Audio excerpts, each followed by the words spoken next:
Mr Speaker, my question is to the Minister of Women's Affairs. Is it still the priority of the Ministry of Women's Affairs to close the gender pay gap? The Honourable Kate Wilkinson. Mr Speaker, on behalf of the Minister of Women's Affairs, I have a range of priorities and that is one of them. Carol Beaumont. Thank you, Mr Speaker.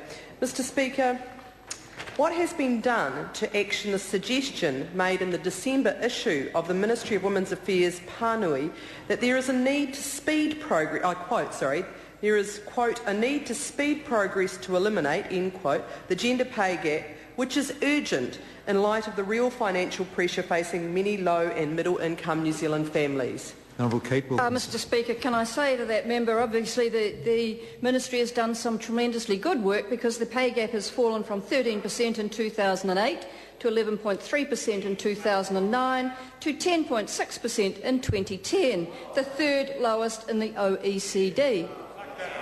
Carol Beaumont. Supplementary. Is the Minister aware that the income survey she has just referred to showed overall wages had dropped 1.7% and inflation had risen 1.7%, showing real wages went backwards 3.4%, and that's no reason to celebrate? The Honourable Kate Wilkinson. Mr Speaker, I can say to that member that had the Labor Party been in government, the wage gap would have been even worse. Order. The Minister should make some attempt to answer the question. The question admittedly was an opinion question. Was the Minister aware of something? But just to attack the Labor Party or the questioner's party is not the way to start answering a question. The Honourable Kate Wilkinson. Mr Speaker, I would have to say that those numbers can be disputed and are disputed, and can I refer to previous comments that have been made by both the Minister of me as the Minister of Women's Affairs and also the Prime Minister. Point of order, Carol Beaumont.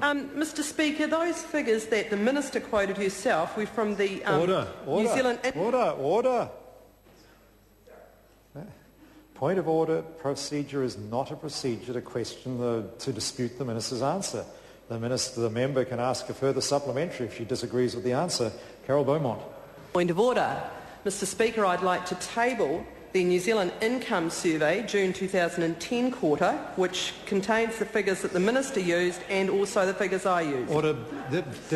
Order. There must be silence because I missed the detail. The document the member is seeking leave to table is... It's the New Zealand Income Survey, June 2010 conducted by...